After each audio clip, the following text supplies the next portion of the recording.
Bienvenidos a este segundo encuentro. Hoy vamos a hablar de los géneros en la escuela de Sydney.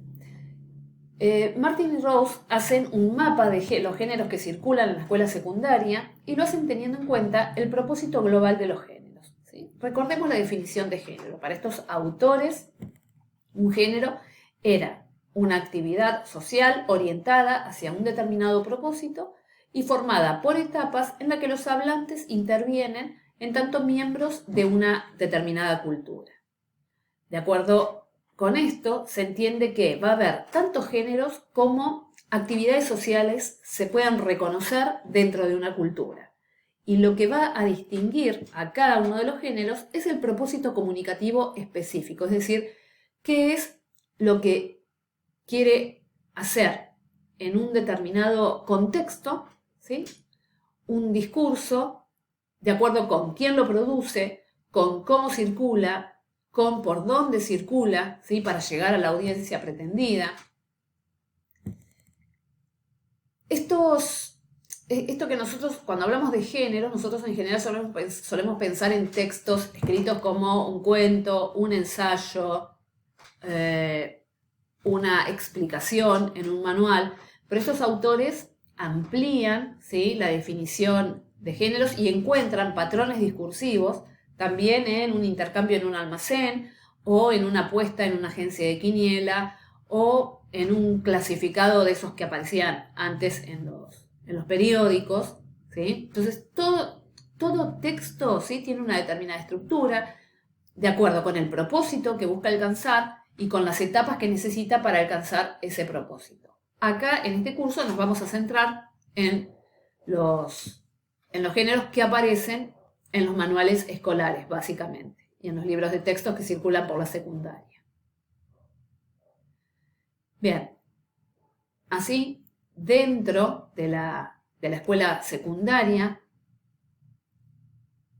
Rose y Martin van a encontrar tres grandes familias de géneros. Vieron que en el encuentro anterior hablamos de 5 tipos textuales. Bueno, ellos logran reducir aún más las familias de géneros discursivos escolares según el propósito, ¿sí?, de esos textos. Por ejemplo, va a haber algunos que buscan cautivar al lector. Ahí encontramos las narraciones, las anécdotas, las fábulas, las leyendas, las noticias, ¿sí? Las noticias puede ser que se genere un poquito de debate si en realidad qué buscan, cautivar o informar. Bueno, después lo podemos discutir. Pero por ahora lo dejamos en la familia de cautivar. Después hay otra familia de géneros que lo que busca es informar al lector. Entonces ahí tenemos las crónicas, las explicaciones, los informes, los procedimientos. Y después tenemos una tercera familia que lo que busca es evaluar una realidad. Ahí tenemos las respuestas personales, o sea, a una novela, a un texto, a una película. Tenemos las argumentaciones, tenemos los debates. Bien, entonces, tenemos que recordar esto, ¿no? Que cada género tiene propósito, es decir, una función comunicativa en un contexto sociocultural. Cada género además está conformado por etapas, es decir, podemos reconocer una estructura en ese género y a su vez cada etapa, ¿sí?, está conformada por fases. Un desarrollo particular de la información según el tema. En general, el propósito y las etapas son fijas en los géneros, ¿sí?, pero en las fases, ¿sí?, siempre puede haber alguna modificación. Y a su vez, esas fases se realizan con patrones textuales y léxico-gramaticales propios, que esto, traducido a un lenguaje más coloquial, es, bueno, cada oración que aparece en un texto tiene una estructura diferente. En general, cada texto que se produce no es igual a ningún otro que haya sido escrito antes. De eso estamos hablando cuando hablamos de patrones textuales y léxico-gramaticales propios. Bien, en la escuela de Sydney, ¿sí?, se elaboró un mapa con los géneros que suelen circular en la escuela. Entonces ustedes van a poder consultar este mapa en la presentación, ¿sí? Acá no lo vemos, se ve muy, muy chiquito, pero lo van a poder ver en el libro Leer para Aprender. y también lo van a poder consultar en la presentación, en el PowerPoint que vamos a dejar, ¿sí? Ahí van a ver que hay 3 grandes familias de géneros: la familia de los textos que cautivan, la familia de los textos que informan y la familia de los textos que evalúan, ¿sí? A su vez, cada una de estas familias, ¿sí?, se abre en diferentes tipos de textos que ahora vamos a ir viendo de una manera un poco más amigable y más clara. Entonces, fíjense que ahora vamos a pasar a los textos que cautivan, ¿sí? Los textos que cautivan en general son historias, ¿sí?, que puede ser que estén secuenciadas en el tiempo o no secuenciadas en el tiempo. Si no están secuenciadas en el tiempo y lo que buscan es siempre cautivar, ese es el propósito, vamos a estar frente a una noticia que lo que busca, ¿sí?, que tiene una finalidad, un propósito, que es atrapar al lector con un acontecimiento digno de ser contado, ¿sí?, informar el tema, ¿sí?, desde diferentes puntos de vista. Eso es lo que busca una noticia, y en general no tiene etapas ordenadas, sino que podemos reconocer el qué, el quién, el cuándo, el cómo, el dónde, ¿sí?, en una noticia. Ahora bien, puede ser que la historia sí presente eventos secuenciados en el tiempo, y puede ser que estos eventos aparezcan sin complicación o con complicación, ¿sí?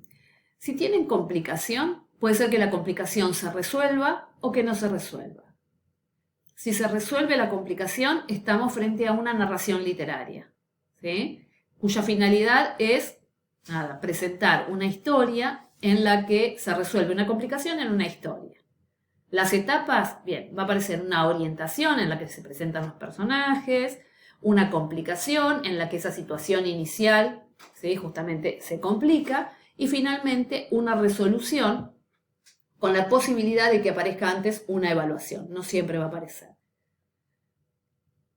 Si en esa historia que busca cautivar hay una complicación pero no se resuelve, puede ser que estemos frente a una anécdota o a una fábula. ¿Cómo las reconozco? Por la finalidad última, ¿sí?, que tiene ese género. Si es una anécdota, lo que se busca es compartir una reacción emocional a un relato, ¿sí? Y ahí va a aparecer una orientación, un evento, ¿sí?, y una reacción a ese evento. Así podemos reconocer las anécdotas. Si estamos frente a una fábula o un ejemplo, la finalidad ya no es compartir la emoción, sino juzgar a un personaje, ¿sí?, o a un comportamiento en un relato. En ese caso también vamos a tener una orientación, vamos a tener un incidente y vamos a tener una interpretación de ese incidente. Historias. Puede ser que estén secuenciados los eventos en el tiempo, pero que no haya complicación, ¿sí? En ese caso, vamos a estar frente a un relato cotidiano, ¿sí?, y la finalidad es simplemente relatar un evento y compartirlo, ¿sí?, y en las etapas podemos reconocer, por un lado, la orientación, que tiene que ver con la ubicación en tiempo y espacio del relato, y finalmente el registro de eventos. Entonces, se entiende cómo la escuela va desarrollando los diferentes géneros, por ejemplo, en relación con las historias ficcionales o no. Bien. ¿Qué es lo original de esta presentación? Que en general tendemos a pensar que, aparecen tipos textuales como las narraciones, y las narraciones son todas iguales, es decir, presentan siempre las mismas etapas. Una introducción, un nudo y una resolución. Pero sin embargo, vemos que si nos centramos en la finalidad del texto, en las etapas que aparecen, vamos a obtener diferentes géneros y vamos a poder hilar un poquito más fino, ¿sí?, en ver cómo está construido un texto o en ver qué cuestiones tenemos que incluir nosotros si queremos desarrollar, escribir un texto de este tipo, ¿no? Bien, después vemos que otra familia de géneros son aquellos géneros que informan, ¿no? Voy a ir al cuadrito más amplio, ¿no? Estamos acá, en estos géneros que informan. Vamos a ver que hay crónicas, ¿sí? Están centradas en las etapas en el tiempo, hay explicaciones, hay informes y hay procedimientos. ¿Verdad? Todos estos géneros informan. Por ahora nos vamos a detener en las crónicas. Las crónicas, ¿sí? Puede ser que estemos frente a una narración autobiográfica, como me doy cuenta, porque la finalidad es relatar los eventos de mi vida. Entonces va a aparecer en una etapa que es la orientación, en la que voy a ubicar al personaje que soy yo, y en otra que va a ser el registro de eventos. Puede ser que el género sea un relato biográfico, y ahí va a ser relatar etapas de una vida. Acá tendría que decir de mi vida, en la autobiografía, ¿sí? En la biografía, lo que voy a hacer es relatar etapas de una vida, otra vez, la orientación, que me va a ubicar en tiempo y espacio, y el registro de eventos. Puede ser que el género sea un relato histórico, temporal, en el que lo que estoy buscando, lo que está buscando el texto, es registrar eventos históricos, ¿sí? Centrados en un eje temporal. Entonces, van a aparecer estas etapas, los antecedentes, ¿sí? Que sitúan el relato que se va a desarrollar, y después el registro de eventos. Y también puede ser que estemos frente a un relato histórico explicativo, en el que el eje ya no va a ser el temporal, sino el causal. Entonces, lo que se va a buscar ya no es solo relatar eventos históricos, sino relatar eventos históricos, pero explicarlos también, ¿sí? Entonces el eje va a ser causal, más que nada. Y bueno, otra vez, nuevamente voy a reconocer los antecedentes de ese evento y la explicación de por qué ocurrieron esos eventos. Entonces, en la presentación ya de estas dos grandes familias, ¿no? O de esta gran familia, una de la de los textos que buscan cautivar, y en esta primera familia de textos que buscan informar, podemos ir reconociendo, bueno, qué géneros aparecen en nuestras materias, ¿sí? En general, bueno, en lengua, van a aparecer narraciones, van a aparecer fábulas, van a aparecer relatos personales y demás. Vamos a trabajar la noticia, si es que trabajamos el discurso periodístico. En historia van a aparecer los relatos biográficos, sobre todo relatos históricos temporales, pero más que nada relatos históricos explicativos, ¿sí? Pero también puede ser que aparezca alguna anécdota, puede ser que aparezca algún relato personal. Entonces, bueno, la idea de esta presentación es que vayan pensando en qué tipo de género aparece en la materia que dictan ustedes. Dentro de la gran familia de géneros que informan, ¿sí? Tenemos también los informes.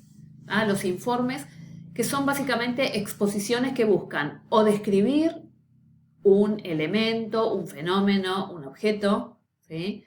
O clasificar, ¿sí? Tipos de entidades o de fenómenos, o indicar cómo están compuestos, ¿sí? Determinados fenómenos en relación con las partes justamente que lo componen. Y bueno, acá tenemos las etapas, ¿sí? En una exposición descriptiva, ¿sí? Voy a clasificar el objeto sobre el que se va a hablar, y luego voy a pasar a describirlo, ¿sí? En una exposición clasificatoria se va a clasificar el objeto y después se va a establecer qué tipos, ¿sí? De objetos en relación con ese primer gran grupo, ¿sí? Puedo reconocer. Y en una exposición compositiva voy a clasificar algo como un todo y luego voy a describir sus partes.